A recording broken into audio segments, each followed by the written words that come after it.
বাংলাদেশ থাকবে না, থাকবে না বাংলাদেশ। আমি বলছি না আজকে আমি চিৎকার করবো না। আমি ভারতীয় টেলিভিশন চ্যানেল রিপাবলিক বাংলার সাংবাদিক ময়ূখ রঞ্জন ঘোষ ছাত্র জনতার অভ্যুত্থানে শেখ হাসিনার সরকারের পতনের পর তার সংবাদ উপস্থাপনের ধরনের কারণে বাংলাদেশে তিনি সমালোচিত হন।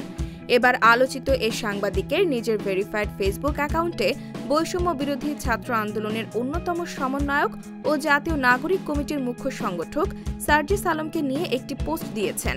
শুক্রবার ৩১ জানুয়ারি রাতে ময়ূখ রঞ্জন তার ওই ফেসবুক পোস্টে সার্জিসের বিয়ের খবরের শুভেচ্ছা জানান। তিনি ক্যাপশনে লেখেন, থাকবে না এমডি সার্জিস আলম আর আইবুড়ো থাকবেন না, লড়াই চলতে থাকবে, তবে আজ যুদ্ধবিরতি। বাংলাদেশের অন্যতম জনপ্রিয় সমন্বয়ক সুবক্তা ছোট ভাই সার্জিস আলমকে বৈবাহিক জীবনের অনেক শুভেচ্ছা জানাই ভারত থেকে। ভালোবাসা, ময়ূখ রঞ্জন ঘোষ। জানা যায়, শুক্রবার নতুন জীবনের পথে পা রেখেছেন সার্জিস আলম।